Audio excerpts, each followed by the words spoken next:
Yo soy Padre del Valle, y esto es Realidad México. Hay historias que no se cuentan en voz alta. Hay verdades que se pudren en el silencio de pueblos olvidados.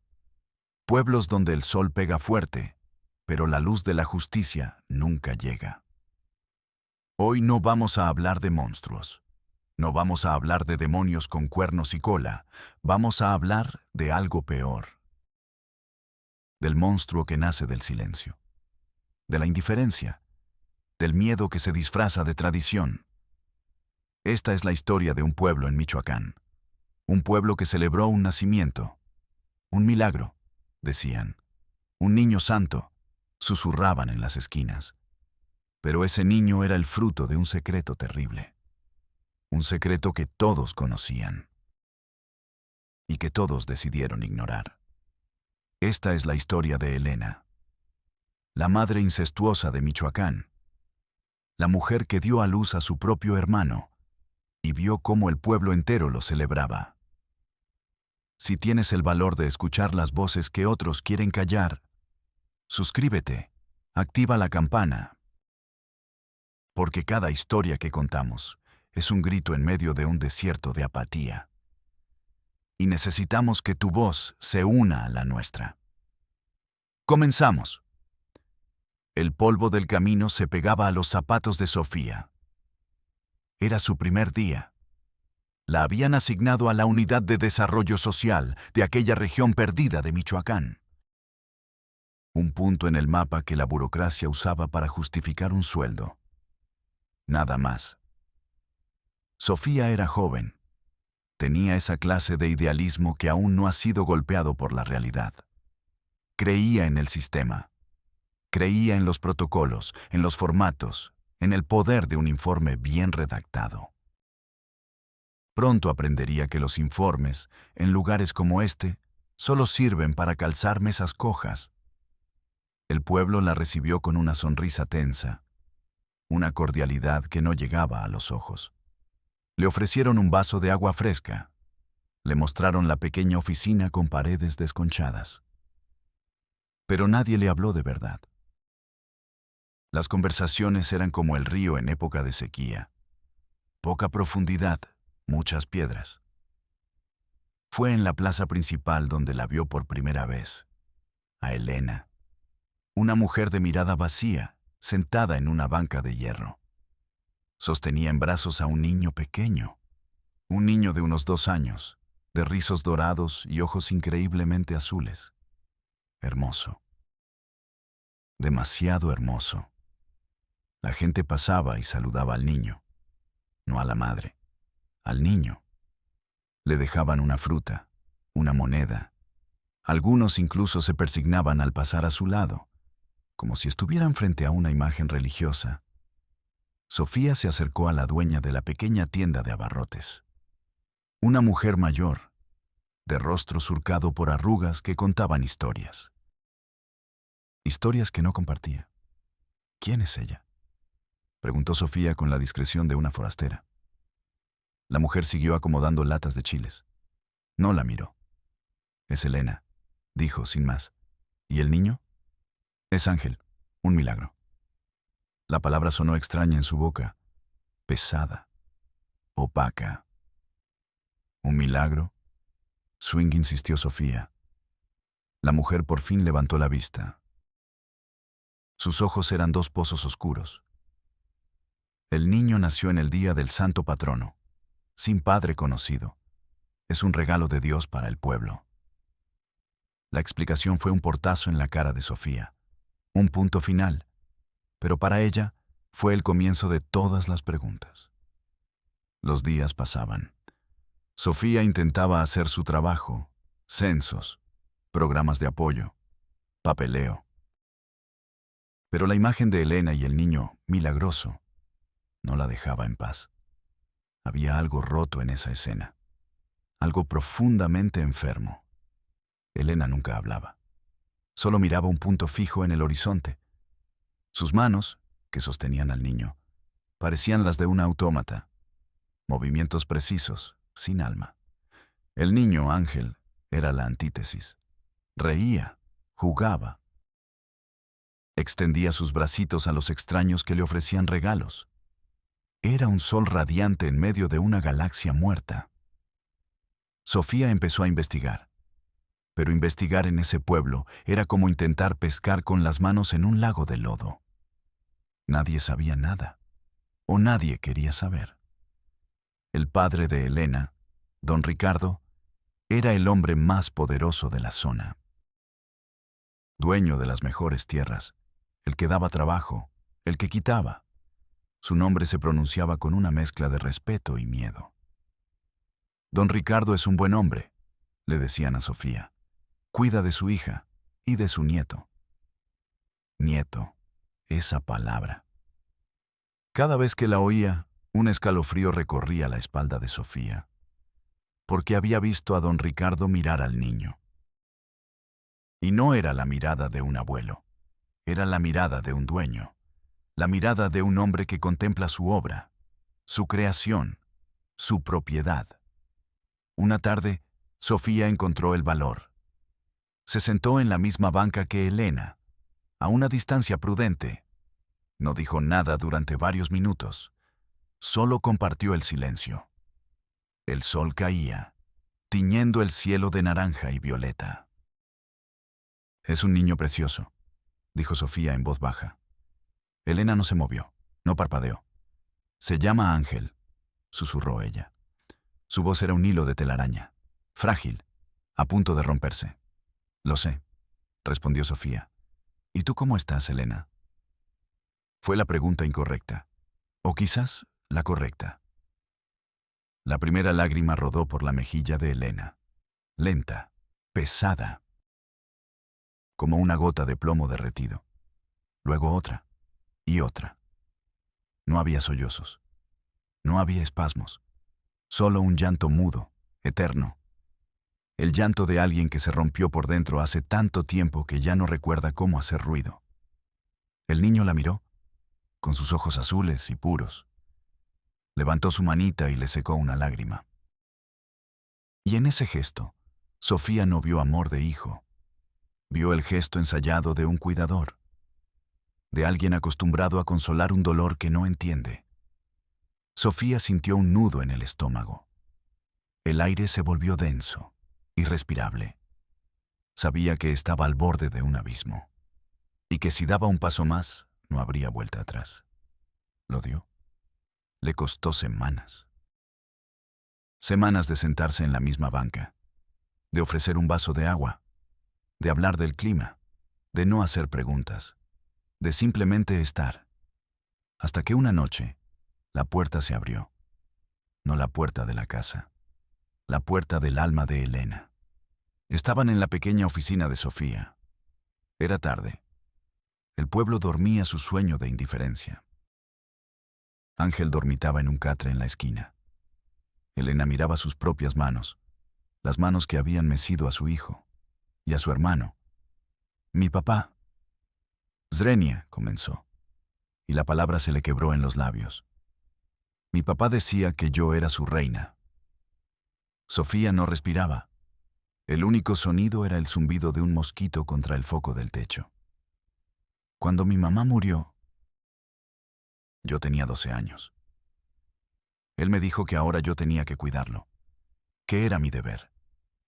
La palabra deber salió de su boca como un veneno. La primera vez dolió. Me dijo que era un secreto nuestro, un secreto sagrado, que si yo hablaba, Dios me castigaría. Y él también. Elena levantó la vista. Sus ojos ya no estaban vacíos.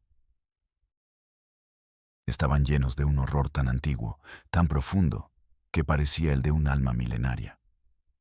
Cuando supe que estaba embarazada, quise morir. Corrí al barranco, quería saltar. Pero él me encontró. Me arrastró de vuelta a la casa. Me dijo que no era una desgracia, que era una bendición. Que yo era tan pura, que iba a darle un hijo que también era su nieto. Un ser especial, un ángel. Sofía sintió que el suelo se abría bajo sus pies. El aire se le fue de los pulmones. Tuvo que agarrarse del escritorio para no caer.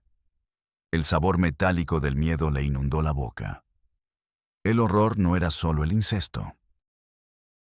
Era la teología perversa construida a su alrededor, la transformación del crimen en milagro, la manipulación de la fe para justificar lo abominable. Cuando Ángel nació, continuó Elena, con la voz monótona de quien recita una lección aprendida. Justo en el día de San Miguel, mi papá salió a la plaza. Gritó que el pueblo había sido bendecido, que yo, su hija virgen, había dado a luz al ángel del pueblo. La gente lo creyó, o quisieron creerlo. Trajeron flores, comida, veladoras. Celebraron durante 3 días. Bailaban y cantaban frente a mi ventana. Mientras yo sangraba en la cama, sosteniendo en brazos al hijo de mi padre. El silencio que siguió fue más ruidoso que cualquier grito. Sofía miró al niño dormido. Ángel, el producto de un crimen atroz, adorado como un santo. El símbolo viviente del triunfo de un monstruo y de la ceguera voluntaria de todo un pueblo. La mano de Sofía temblaba mientras marcaba el número de su superior. El sudor frío le recorría la nuca. La confesión de Elena era un monstruo vivo en la pequeña oficina. Un monstruo que necesitaba ser expuesto, ser destruido. La historia de cómo empezó todo era simple, y por eso aún más terrible. Don Ricardo no siempre fue el tirano del pueblo. Hubo un tiempo en que fue solo un hombre con una esposa a la que amaba, o eso parecía. Pero el poder, como el agua, busca las grietas. Y en el alma de Ricardo había muchas. Heredó la tierra. Con la tierra heredó el respeto. Con el respeto, la obediencia. La gente dependía de él para el trabajo, para un préstamo, para el permiso de usar el agua del río.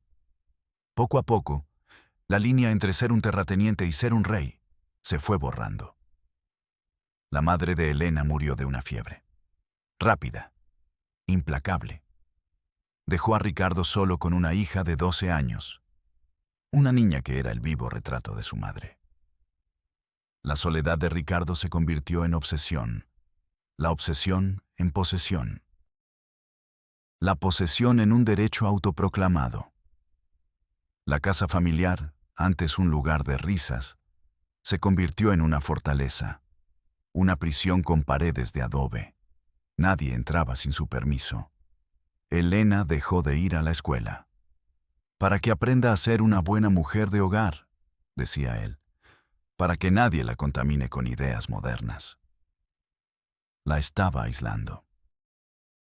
Preparando el terreno, moldeando a la víctima perfecta. Le hablaba de la pureza, de la sangre, de la importancia de mantener el linaje limpio. Le leía pasajes de la Biblia, retorciéndolos hasta que decían lo que él quería oír. Transformó la fe en una jaula, y él era el único que tenía la llave. El pueblo lo veía, lo intuían. Pero don Ricardo era el patrón, el que podía dejar a una familia sin comer con solo fruncir el ceño. El miedo es más fuerte que la sospecha. El hambre es más poderosa que la conciencia. Así que miraron para otro lado. Tejieron una manta de silencio sobre la casa de los horrores, una manta que se convirtió en la bandera del pueblo. Cuando Elena quedó embarazada, el pánico inicial de la gente fue sofocado por la genialidad perversa de Ricardo. No lo ocultó, lo exhibió.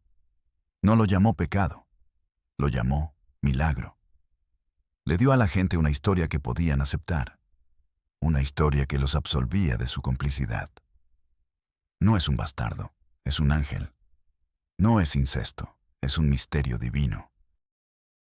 Y el pueblo, desesperado por creer en algo, por no tener que enfrentarse a su propia cobardía, aceptó el regalo.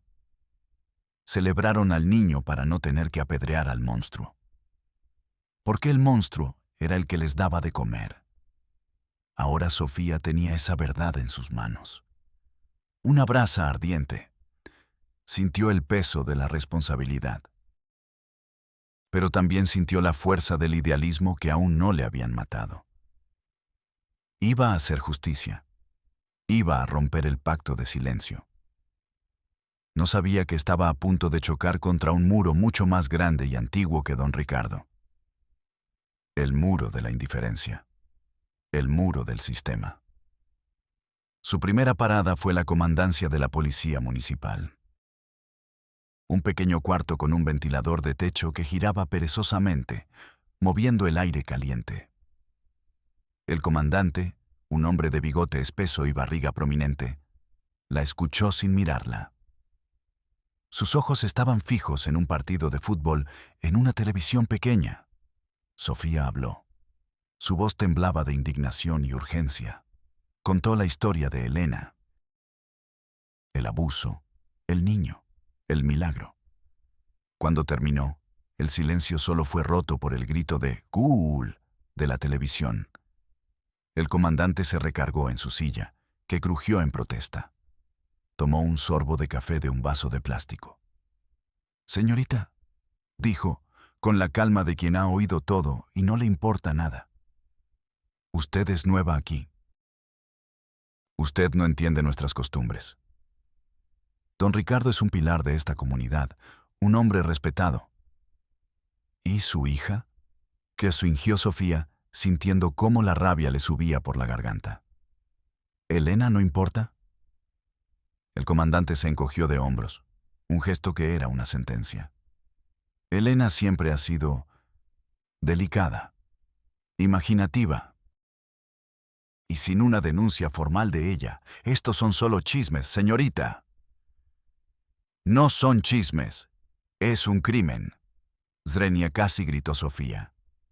«Mire», dijo el comandante, ahora con un tono de fastidio. «Si la muchacha viene y firma una denuncia, hacemos algo. Mientras tanto, yo tengo cosas más importantes que hacer.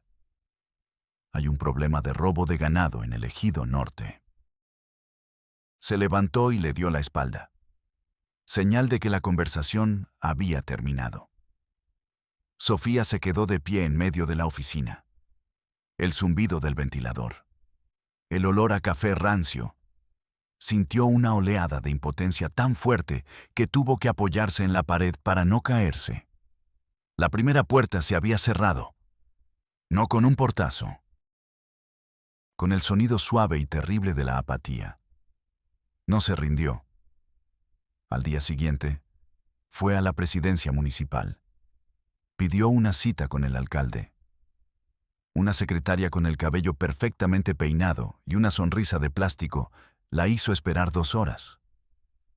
«El señor presidente está muy ocupado», le dijo, sin levantar la vista de sus uñas. Finalmente, la dejaron pasar. El alcalde era un hombre joven, de traje y corbata, que parecía fuera de lugar en ese pueblo polvoriento. Escuchó a Sofía con una expresión de estudiada preocupación. Asentía con la cabeza en los momentos adecuados. «Qué terrible, señorita, qué terrible lo que me cuenta». Por un momento, Sofía sintió una chispa de esperanza. «Tenemos que hacer algo», dijo ella. «Hay que sacar a Elena y a ese niño de ahí. Hay que detener a Ricardo». El alcalde juntó las manos sobre su escritorio de madera falsa. «Entiendo su pasión, señorita Mendoza. Pero debemos ser cuidadosos. Don Ricardo es un generador de empleos. Un benefactor. Una acusación así, sin pruebas contundentes, podría desestabilizar la paz social de nuestra comunidad». «¿La paz social?», Zrenia repitió Sofía, incrédula. «¿Llama paz a este infierno?». «Llamo paz a que la gente tenga trabajo y comida en la mesa», replicó el alcalde, su tono volviéndose frío como el hielo. «Mire, voy a crear una comisión. Sí, una comisión para estudiar el bienestar de las familias vulnerables. Usted puede ser parte de ella. Redacte un informe. Le estaba ofreciendo burocracia para calmar su conciencia. Le estaba pidiendo que enterrara el horror bajo una pila de papeles. Sofía sintió náuseas. El aire acondicionado de la oficina le pareció helado, artificial. Sintió el frío de las paredes de un mausoleo, un lugar donde la justicia ya estaba muerta y enterrada. Salió de allí sintiéndose más sola que nunca. El pueblo la miraba diferente ahora, ya no con sonrisas tensas, sino con hostilidad abierta. Era la que venía a revolver el lodo, la que quería romper el frágil equilibrio construido sobre un crimen. Las puertas se cerraban a su paso, ahora con cerrojo. Decidió ir a la capital del estado, a la Fiscalía General. Allí, pensó, no conocerían a don Ricardo. Allí, la ley sería solo la ley. Qué ingenua era. Después de un viaje de 3 horas en un autobús destartalado, llegó a un edificio imponente de cristal y concreto. Un templo moderno a una justicia que no existía. La hizo esperar un funcionario tras otro. Llenó 3 formularios distintos solo para que le dieran un turno.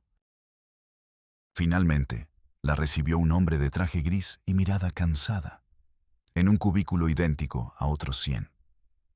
Sofía expuso el caso, con cada detalle, con cada fecha, con la voz cargada de la desesperación de quien dispara su última bala. El hombre escuchaba mientras tecleaba en su computadora.